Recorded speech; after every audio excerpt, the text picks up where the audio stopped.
नमस्कार, आप सभी का बहुत बहुत आपका स्वागत है, अभिनंदन है। इलाहाबाद यूनिवर्सिटी के back paper improvement RTI scrutiny result कैसे चेक करें, रिजल्ट में क्या आया है, कैसे लगेगा बैक पेपर, किस तरीके से मार्किंग स्केल हुई है, इन सब के विषय में आज के इस वीडियो के माध्यम से पूरा हम डिस्कस करेंगे। जो भी करंट के विद्यार्थी हैं उनके लिए यह वीडियो बहुत इम्पॉर्टेंट है। आप लोग वीडियो के अंत तक जुड़े रहेंगे तो शायद आपको इस वीडियो की महत्व का पता चलेगा। आप लोग बिल्कुल भी परेशान मत होइए, आप लोग कहीं भी मत भटकिए, क्योंकि सबसे सटीक जानकारी हम इस वीडियो के माध्यम से देने वाले हैं। आप हमारे Telegram channel Allahabad university express को और हमारे Instagram channel Allahabad university express को फॉलो कर लीजिए, जिसका लिंक कमेंट बॉक्स में पिंड है। जो भी पुराने छात्र हैं उनके लिए यह वीडियो है कि आपके first year, second year, third year के सभी कोर्सेज का जो रिजल्ट है वो अब जारी हो चुका है। ऑल कोर्सेज का result first year, second year, third year के बच्चों का जारी हो चुका है, रिजल्ट रिलीज हो चुका है। बीए, बीएससी, बीकॉम सबका रिजल्ट जारी हो गया है। इलाहाबाद यूनिवर्सिटी ने अब सूचना जारी की है कि बैक पेपर और इम्प्रूवमेंट का फॉर्म अब आ चुका है। तो जिन भी बच्चों को भरना है उसके लिए सूचना ये है, पहले आप सूचना सुन लीजिए। इसके बाद इस वीडियो के माध्यम से हम डिस्कस करेंगे कि जिनका नंबर परीक्षा में कम है उनके लिए क्या रास्ता है, जो छात्र फेल हो गए हैं 1 नंबर 2 नंबर से उनके लिए क्या रास्ता है, आरटीआई में क्या होता है, स्क्रूटनी में क्या होता है, रिजल्ट हम कैसे देखें, अगर हमारे रिजल्ट में फेल अपॉन एससी लिखा है तो कैसे देखें, पासिंग क्राइटेरिया क्या है, इस वीडियो के माध्यम से हम पूरा डिस्कस करेंगे। और आपको ये भी बता रहे हैं कि हमारा नया Telegram channel Allahabad university express, जो कि हमारा नया प्लेटफॉर्म है, इसको भी आप ज्वाइन कर लीजिए। बाकी आप लोग बहुत ही अच्छे छात्र हैं, आपने बहुत मन से परीक्षा दी है। सबसे पहले नोटिस को सुनते हैं कि इलाहाबाद यूनिवर्सिटी की क्या नोटिस आई है। नोटिस के बाद हम पूरी एक वीडियो के माध्यम से सारे डाउट्स को हम क्लियर करेंगे। आप लोग अंत तक देखिएगा जरूर, क्योंकि बहुत इंपॉर्टेंट वीडियो है। बहुत सारी क्वेरीज इसके रिगार्डिंग आ रही थी, आप लोग फोन कर करके परेशान कर दिए थे। बीए, बीएससी, बीकॉम भाग 1, भाग 2 और भाग 3 यानी कि पार्ट 1, पार्ट 2 एंड पार्ट 3 के लिए परीक्षा फल घोषित हो चुका है। और जो छात्र स्क्रूटनी का आवेदन करना चाहते हैं वो आगामी दिनांक 31 जुलाई से लेकर के 10 अगस्त तक परीक्षा विभाग एफसीआई में संबंधित पटल पर अपना आवेदन समस्त औपचारिकता के साथ जमा करें। यानी कि स्क्रूटनी का भी फॉर्म इलाहाबाद यूनिवर्सिटी का आ चुका है, स्क्रूटनी का फॉर्म आ चुका है। इसके बाद बैक पेपर और इम्प्रूवमेंट का भी फॉर्म आ चुका है। यानी कि बैक पेपर ये कंपलसरी है देना, जिसका लगा है ये तो देंगे ही। अब बैक पेपर कितने पेपर में दिया जाए इस पे भी बहुत बड़ा कंफ्यूजन रहता है। और इम्प्रूवमेंट एग्जाम, इसमें भी बहुत एक्सेप्शनल केस है कि जितना आप नंबर इम्प्रूवमेंट एग्जाम में पाएंगे वही नंबर आपका चढ़ेगा, चाहे आपका पहले ज़्यादा हो, बाद में इम्प्रूवमेंट में नंबर कम हो जाता है। ये बात हम करेंगे। इम्प्रूवमेंट और बैक पेपर वाले छात्र 31 जुलाई से लेकर के 14 अगस्त तक अपने फॉर्म को भरें। 31 जुलाई से 14 अगस्त तक इस फॉर्म को सबमिट करना है। अब ये फॉर्म संबंधित इकाई शुल्क के साथ जमा करें, यानी जो बच्चे कॉलेज के हैं वो कॉलेज में जमा करेंगे इस फॉर्म को, और जो कैंपस में है वो कैंपस के एफसीआई बिल्डिंग में जमा करेंगे। बीए, बीएससी, बीकॉम तीनों ईयर के छात्र जो भी है। अब हम बात करते हैं पूरे आपके प्रोसेस की। सबसे पहले तो हमको ध्यान देना है कि रिजल्ट देखने हमको आना चाहिए। रिजल्ट हम कैसे देखें, रिजल्ट कैसे देखें, इसके बाद फिर हम आरटीआई पे बात करेंगे। जो बच्चे फेल हैं, सबसे पहले जिनके रिजल्ट में पास लिखा है वो एकदम पास हैं, यानी कि वो नए साल में नए कक्षा में प्रवेश कर चुके हैं, नए कक्षा में प्रवेश कर चुके हैं। जिनके रिजल्ट में फेल अपॉन एसई लिखा है, इनका मतलब है सेकंड एग्जाम। एसई का मतलब बैक लगा हुआ है, यानी कि इनका बैक लगा हुआ है। बैक आपका सब्जेक्ट में लगता है, यानी कि एक सब्जेक्ट में आपका, जब आप ओवरऑल 50 नंबर से कम, जैसे मान लीजिए कि कोई आपका सब्जेक्ट है, सब्जेक्ट के 2 पेपर होते हैं। फिलॉसफी में, जैसे फिलॉसफी का एग्जाम्पल लेते हैं, पेपर फर्स्ट और पेपर सेकंड 75-75 नंबर का होता है। ओवरऑल 150 मार्क्स का दोनों पेपर मिलाकर होता है। 150 में आपको पास होने के लिए 50 नंबर जरूरी है, यानी कि 50 नंबर आपको आना चाहिए। दोनों पेपर को मिला करके आप 50 नंबर पाएं। ये हो सकता है एक में आप पा गए 40 नंबर और एक में आप पा गए 10 नंबर। 40 प्लस 10 मिलाकर 50 हो जाता है, तो आप इस विषय में पास हैं। ये जान लीजिए, जरूरी नहीं है कि ये 25 इसका 25 इसका 25, ये जरूरी नहीं है। जरूरी ओवरऑल नंबर का है कि ओवरऑल दोनों पेपर को मिला करके हम क्राइटेरिया पे पहुंचे, 50 नंबर वाली क्राइटेरिया पे, कि हम पास हो जाएं। यानी कि अगर मान लीजिए कि इकोनॉमिक्स जिनका है, इकोनॉमिक्स में ये कहा गया है 3 पेपर होता है 50 50 50 नंबर का, ओवरऑल 150 मार्क्स हो गया।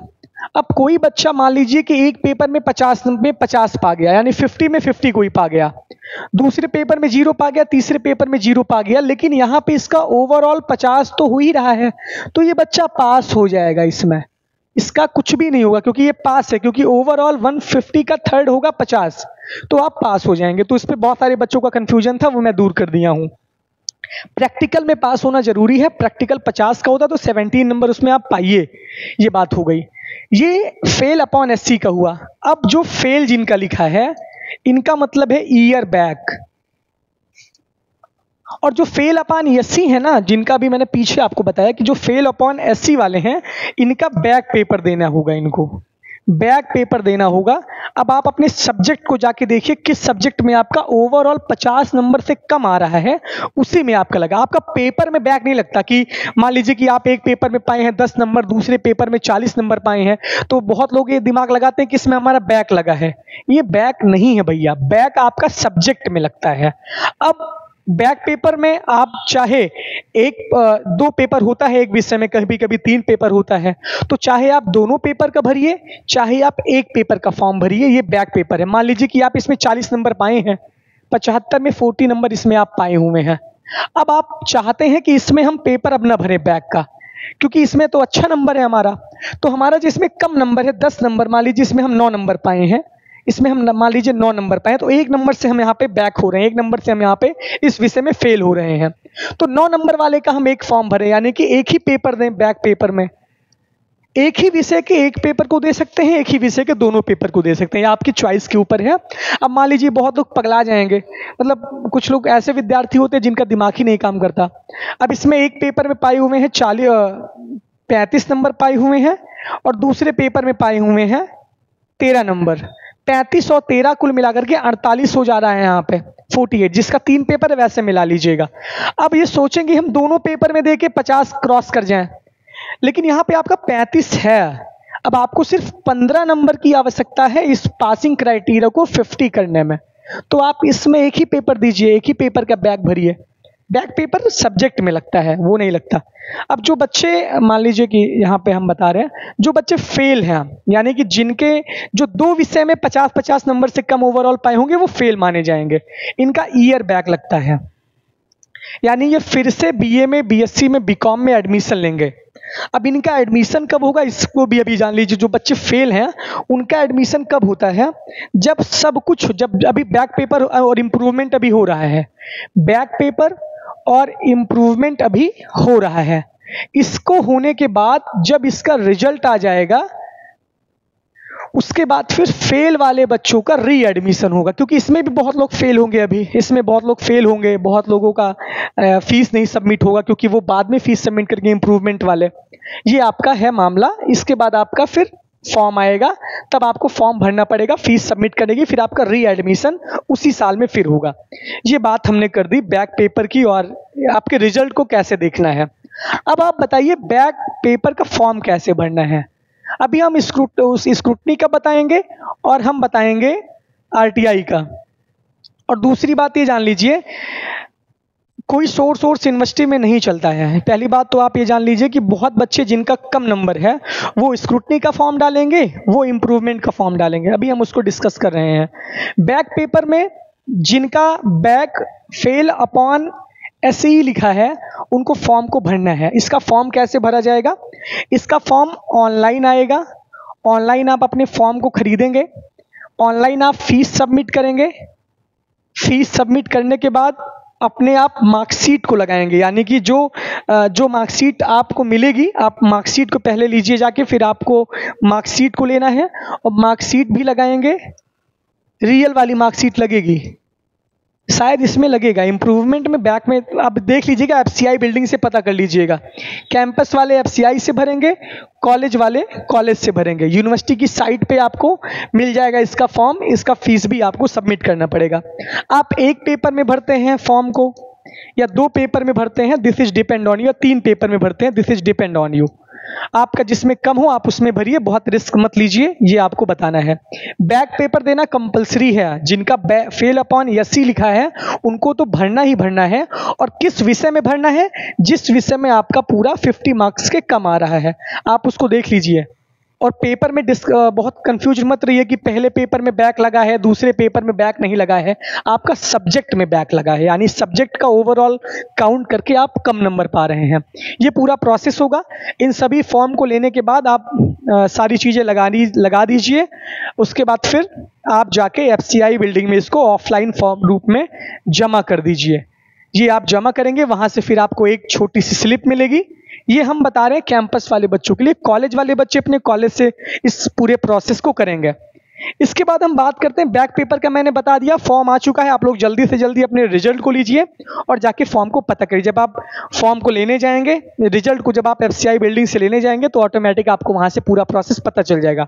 कॉलेज वालों का रिजल्ट कॉलेज में मिल रहा है, वहां से आप लोग अपने रिजल्ट को देखिए। अब हम बात करते हैं इम्प्रूवमेंट की।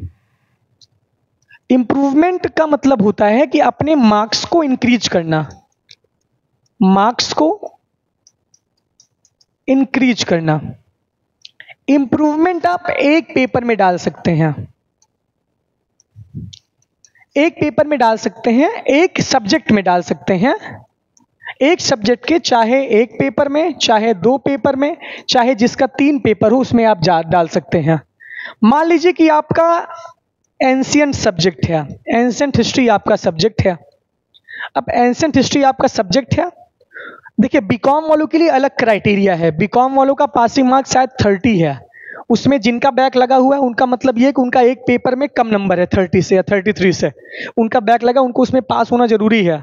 और जिनका फेल अपॉन फेल लिखा हुआ है उनका मतलब 2 या 2 से अधिक पेपर में उनका 30 से कम है, उनके लिए कोई चांसेज नहीं। उनके लिए भी बता रहे हैं कि क्या रास्ता आपके लिए है, कम नंबर पाए हैं या फेल हो गए हैं तो आपके लिए क्या एक रास्ता बचेगा वो बताऊंगा। मान लीजिए एंशिएंट हिस्ट्री है, आप इसमें पा गए 30 नंबर, 30 नंबर, कुल मिलाकर कर आपका 60 हो गया, आप पास हो गए हैं। मन ये मान रहा है, दिल है कि मानता नहीं कि हमको इसमें इम्प्रूवमेंट देना चाहिए। अब इम्प्रूवमेंट अगर आप देंगे, इम्प्रूवमेंट का अगर आप फॉर्म भरेंगे तो आप चाहे एंशिएंट हिस्ट्री के पहले पेपर को भरिए, चाहे आप दूसरे पेपर को भरिए, चाहे दोनों एक साथ भरिए। अब जान लीजिए, लेकिन शर्त यह है कि इस इम्प्रूवमेंट एग्जाम में आपका जितना नंबर आएगा उतना ही नंबर चढ़ेगा। मान लीजिए कि आप पास हैं, ओवरऑल आप पास हैं। लालच कभी कभी बुरी बला होती है, ये यूनिवर्सिटी ने अच्छे से सिद्ध किया है। पास हैं, यहाँ पे ओवरऑल आपका 60 नंबर ही बन रहा है। अब आप इम्प्रूवमेंट दे दिए और इम्प्रूवमेंट में आप कहीं लटक गए 49 नंबर ओवरऑल मिला करके, टोटल आप 49 पे लटक गए, तब आप यहाँ पे आपका मामला डिसमिस हो जाएगा, यानी कि आप फिर से डिसमिस हो जाएंगे। तो जितना नंबर इम्प्रूवमेंट में आप पाएंगे उतना ही नंबर आपको मिलेगा फाइनल जो आपकी मार्कशीट रहेगी। और जब इम्प्रूवमेंट आपका लगता है और जब आपका बैक लगता है तो आपकी मार्कशीट में स्टार लग जाता है। इससे कोई फर्क पड़ता नहीं है, लेकिन ये स्टार लग जाता है कि ये इम्प्रूवमेंट की मार्कशीट है और बैक पेपर की मार्कशीट है, वो पता चल जाएगा, स्टार लग जाएगा आपकी मार्कशीट में। लेकिन स्टार की तो बात छोड़िए, पहले तो चुनौती ये है कि आपका जितना नंबर इम्प्रूवमेंट में रहेगा उतना ही नंबर आप पाएंगे। अच्छा, ये होता है, मान लीजिए कोई बच्चा है, एक में पाया है 40 मार्क्स, दूसरे में पाया है 12 मार्क्स, इसमें कम नंबर इसका है, मन नहीं मान रहा है, इस इम्प्रूवमेंट दे देना चाहिए। 12 नंबर है, इतना तो गिरी गिरी हालत में आप 10 तो पा ही जाएंगे दोनों मिला के, तो एक पेपर में भर दीजिए, एक पेपर में भर दीजिए, एक ही पेपर में भरिए, दोनों पेपर का ना भरिए, क्योंकि एक जगह आप सेफ रहिए। तो ये बात है, जिसको पूरा कॉन्फिडेंस है वो दोनों पेपर में भर सकता है, जिसको कॉन्फिडेंस नहीं है वो कोई भी ना भरे। अगर आप पास हैं शांति से तो पास रहिए, कोई बाध्यता नहीं है कि इम्प्रूवमेंट आपको भरना है, वो वही विद्यार्थी भरे जिनको अपना नंबर बढ़ाना है। इम्प्रूवमेंट एग्जाम के लिए भी आपको ऑनलाइन फॉर्म लेना पड़ेगा। ऑनलाइन फॉर्म कहाँ मिलेगा? ये साइबर कैफे से मिलेगा। साइबर कैफ़े पे जाएंगे, यूनिवर्सिटी की साइट पे आप वहाँ से फ़ीस को कटवाएंगे। 100-200 रुपये शायद फ़ीस कटती है इम्प्रूवमेंट फॉर्म की। जितने पेपर में उतनी फ़ीस, जितना वो सारी चीज़ें वही रहेंगी। उसके बाद आप अपनी जो मार्कशीट है, जो आप मार्कशीट पाए रहेंगे, जिस ईयर में आप जिसका रिजल्ट आया है, वो आप ओरिजिनल मार्कशीट लगाएंगे, इम्प्रूवमेंट का फॉर्म लगाएंगे, उसको आप लोग सबमिट करेंगे। जो फ़ीस आपकी कटौती हुई है उसका रिसीविंग लगाएंगे। बैक पेपर में भी रिसीविंग लगानी है फ़ीस की, और यहाँ पर भी फीस की रिसीविंग लगाएंगे, तीनों नकथी करके। फिर आपको एफसीआई बिल्डिंग में कैंपस वाले बच्चे एफसीआई में जमा करें, कॉलेज वाले सारे कॉलेज में ही जमा करेंगे। शायद मुझे यही आइडिया है, बाकी आप लोग पता कर लीजिएगा, क्योंकि इतना सारी चीज़ें दिमाग में चलती हैं तो एकदम क्लियरिटी नहीं है। लेकिन ये आप जमा कर दीजिए। उसके बाद फिर आपको एक छोटी सी स्लिप मिलेगी। फिर डेट जारी होगी कि कब आपका पेपर होगा। उम्मीद करते हैं कि पेपर लास्ट अगस्त तक ले लेंगे। लाइट चली जा चुकी है और हम वीडियो अब स्टॉप कर रहे हैं, क्योंकि लाइट जाने के बाद काफ़ी कुछ समस्या हो जाएगी।